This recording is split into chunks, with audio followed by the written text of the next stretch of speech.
這個世界這幾年來發生了一個翻天覆地的大變化，而台灣跟着這個大變化的潮流，我們也在登股，我們也在登短廊，我們也在脫胎換骨。而這個脫胎換骨，你從整個股市上看起來，我们是用正面的方向。為什麼正面的方向？因為我們基本上是走在美國的這一邊。美國這邊不但是在軍事武力上面的一個合作，更厲害的、重要的是在整個財經、在整個科技上的合作。是的，我今天看到很多的股票，我都看了以後，我有點愣住。為什麼愣住？是看到金像電，看到很多東西，以前不是毛三到四嗎？以前不都是非常的虛弱嗎？怎麼現在以前我看到這些毛三到四的公司，現在全部都翻身了嘞？而且事實上我比你更驚訝，為什麼呢？因為事實上我看過很多公司，我們當初在當研究員的時候看到公司跟現在公司，你覺得怎麼會差這麼多？我印象最深刻的就是金像電。金像電為什麼？因為我們以前在當研究員的時候，我們常常去摳這個公司的時候 ，PCB 公司就會去金像電，但是當時沒有人要去看它，大家都去看什麼華通啊，看其他公司，根本沒有人看。因為什麼？因為當時它的獲利真的蠻糟糕的。哦，那我們印象之中，它過去股價大概都是在20幾塊，最高還曾經跌到5塊8塊，5塊8塊，它今年1095塊了。所以你還說我才一個5塊8塊的公司，對，雞蛋水餃股的公司，現在已經破千了，所以我才覺得很驚訝。我那一時間我都沒辦法想象得到今天這樣狀況。所以你的意思說，台灣這些年的變化也不是我們可以想象的，真的變化的太大了。好，那它主要金像電是做什麼？就做這個 PCB。PCB 如果我們打開這個電子的產品裡，你會看到一個綠色的板子，綠色板子上面就是可以承載什麼，包括 CPU、GPU 啦，或者說什麼怎麼元件一大堆的東西，就放在這上面。那過去呢，我們台灣以前呢 PCB 大概都1層或是2層，最多做到多層，多層大概是4到6層左右。那4到6層用在什麼？用在手機，就是因為它要承載很多電路板，對，它用的比較複雜一點點。那現在為什麼會那麼多？因為現在用 AI 伺服器，AI 伺服器要30層，30層，對，20-30層以上。那20-30層這難度就很高了。以前一點就如同我們在做蛋糕一樣嘛，一層蛋糕很好做，但你要做很多層蛋糕，把它疊起来。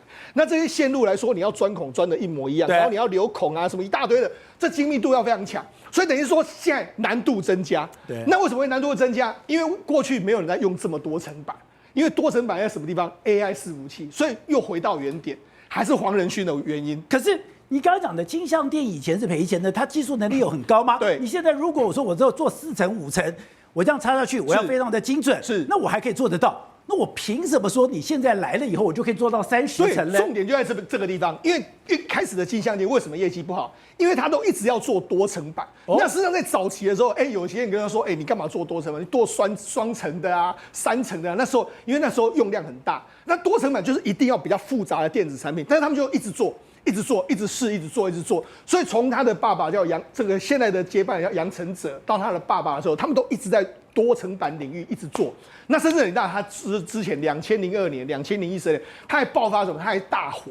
如果大家有印象的時候，他當時因為他的工廠是在這個交流道下去，在內壢那個地方，他還出現大火2次，快要倒了。對，大家想這是公司怎麼那麼這樣？但是他們一直堅持做這個多層板，堅持。對，然後後來被他們看到機會是什麼？因為黃仁勳要開始來了，黃仁勳的 AI 伺服器要開始做，他說：“我們要做很多層哦，不是傳統的4到8層哦，要做更多層哦。”那時候怎麼辦？他們就說：“那我們願意來做。”所以一樣就是找到一個轉機。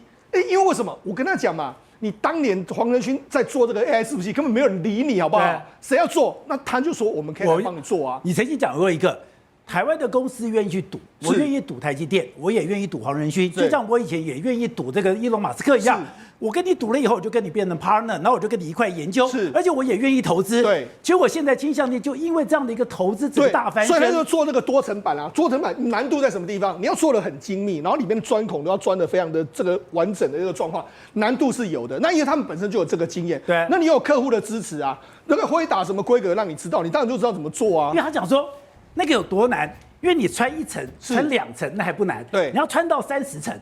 剛剛講你要穿30層裡面，你不可以有任何的位移，因為在鑽的時候一定會有阻力，會偏移。他說你只要偏1微米，就偏1個頭髮差別，你就弄到旁邊的電路，弄到旁邊的電路你就會壞掉。另外就是我在鑽的過程裡面不是會發熱嗎？對，發熱你會把裡面的膠給弄壞。對，所以我要處理那個發熱的問題。對，所以我那個怎麼進怎麼出，不是一口氣鑽上去，鑽的是要停一下，停一下要鑽上去，那個是老師傅的感覺。對，還有就是我有些屑，鑽的時候屑，我屑要怎麼處理？你覺得很簡單，對，沒有想到以前一個茅山道士、一個雞蛋水餃股的公司，竟然把黃仁勳最難的部分都解決了。因為很簡單嘛，你以前是做單層雙層的，他們做多層再多做幾層，他們當然難度會比你更加容易一些嘛。再加上你有客戶的幫忙，那技術這樣支援，當然就做下去啊哈。你可以看我們如果從它這個 EPS 股價營收就知道，你看以前的營收大概都是這個區間。它都很難突破200億的區間，你看了不起，快要到200億又下來，一直都沒辦法突破200億。從2020年開始正式突破200億大關，為什麼？2020年開始那個 AI 伺服器開始暴增啊，你看暴增，2020年突破200億第一次的，它去年600億，所以因為什麼？因為黃仁勳的量大量出來啦。大量出來之後，他就跟着黃仁勳的量一起出來了。那因為黃仁勳就是這樣子嘛，你先卡位的，我就一定會先給你。他就是這樣的關係。那今年預估還要再往上衝嘛？因為今年可能會搞不好成長3成到4成，會衝到大概700、800甚至更多嘛。那以前我跟他講，以前的時候啊，他爸爸接班，我看那個故事看着就很心酸。他爸爸接班給他兒子的時候，那時候 EPS 0.1、0.2、0.2，那去年賺多少？19塊多。今年預估 EPS 搞不好暴衝到30塊，所以它完全不一樣。從過去你看茅山道士真的是非常慘的公司，到今天為止變成這樣的局面。對，所以來說不是只有大家看了覺得很驚訝，我們這種老的研究，我們跑過金像店那麼多次，看到它今年這個樣子，我都覺得很難接受。而且剛才講不是只有金像店，有很多類似的公司，你覺得這個公司也還好嗎？這個也普通，都台灣都有哦。對。可是沒有想到台灣都有的時候，我們默默的我們累積了很多的實力。是。沒有想到剛剛講那些功夫我們都還在。是。只是以前受到中國的這種壓力，中國的打壓或者中國西式戰場，現在這一波裡面，剛剛講不是只有金像店，對，很多都翻身了。對，沒錯。事實上，台灣很多 PCB 的公司都是這樣，譬如說像新興啊，新興也是一樣，新興一直在做 ABF 的這個載板，那也是它好壞過。那以前的 ABF 比較強就是日本廠商嘛，所以以前我們都看日本廠商，在台灣呢，我們就一直不斷的追。我覺得台灣厲害是說，我們很多廠商就會一直拼命的在鑽研。所以我曾經在節目上說，你不要說日本是工匠精神，我覺得某些程度，台灣的工匠精神，台灣不止工匠精神，台灣還工匠加敢賭的性格。敢賭？為什麼？因為很多像日本廠商為什麼慢慢被台灣廠商追過？不敢賭。對，因為他都是等到訂單有了，好，那我就決定擴產。問題是現在會打就是要訂單，那怎麼辦？對，我們台灣廠商像我們新興南電，他們都敢擴倉，他們擴張就是擴了1倍2倍。對，日本廠商絕對不敢這樣。為了剛才講的，現在不是一個漲，我就是輪動漲。現在的感覺上，從 NVIDIA 裡面你們開始講，我從半導體啦，我從 AI 伺服器啦，我從記憶體啦，我從電子啦、電能源啦，我現在從連 PCB 以前覺得說，這個是比較低階的，連印刷電路板，連這個所謂的封裝。我是一層一層的，台灣已經成為一個系統，而這個系統就讓台灣更難取代了。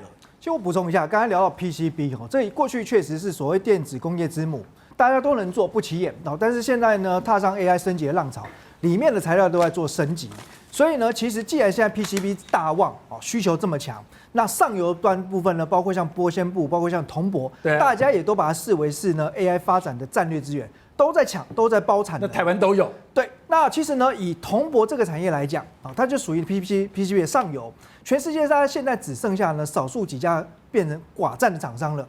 那如果放到我們台灣境內來看的話呢，主要的競爭力就2家，一家叫金居，那一家叫呢就是龍科。龍科。那龍科其實呢，它有一個蠻重要的一個角色，因為呢李長龍集團這是台灣的100年老店企業了。過去呢，一般講到這個集團，想到就是化工產業，確實。但更早它其實是木材，然後進軍到化工，但現在想都想不到，靠着旗下的龍科變成是 AI 小尖兵了。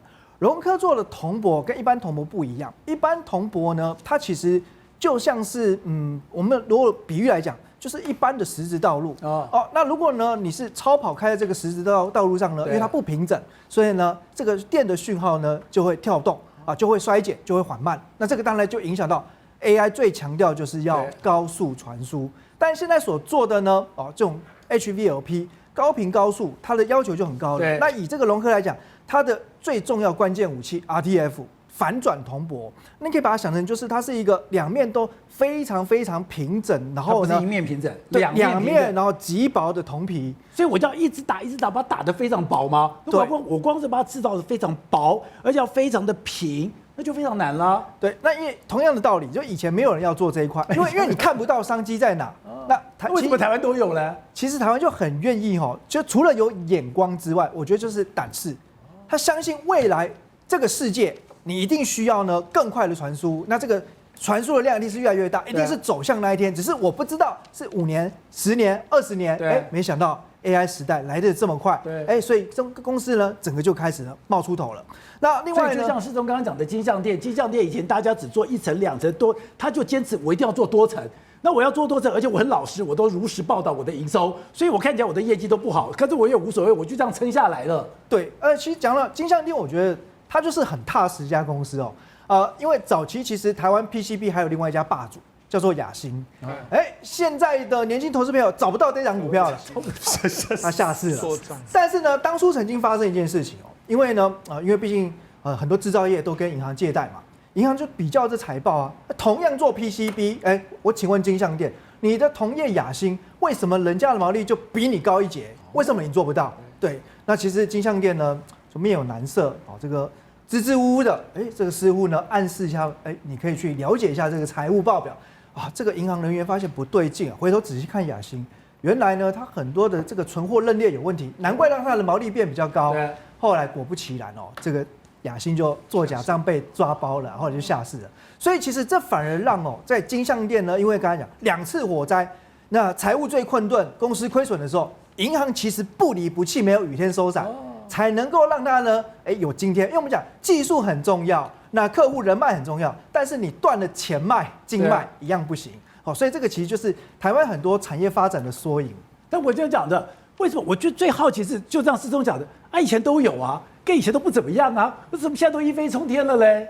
講到這種一飛衝天，當然呢，有時候時也運也命也啦，就是呢，這幾年的話，你要麼呢，可能就是抓到了輝達。那如果呢，以國內來講的話呢，你看看台積電護國神山，其實不是只有呢一個人武林，它是養了上百家的護國群山。對，下個禮拜台積電要法說會了。那我是建議大家啦，如果站在股價的角度這一次先降低你的期望不要太期待，因為呢1年有4次法說會，1月份是1年之始第一場，通常那一場是最有看點的。那已經把今年甚至未來幾年講得很清楚，而且講得大家呢信心爆棚。那我認為簡單來講，像這種超級績優生，你如果呢法說會只給大家99分，這叫利空；那給100分呢，拍謝剛好及格而已，也不行。台積電這種績優生，你必須要給到105分啦。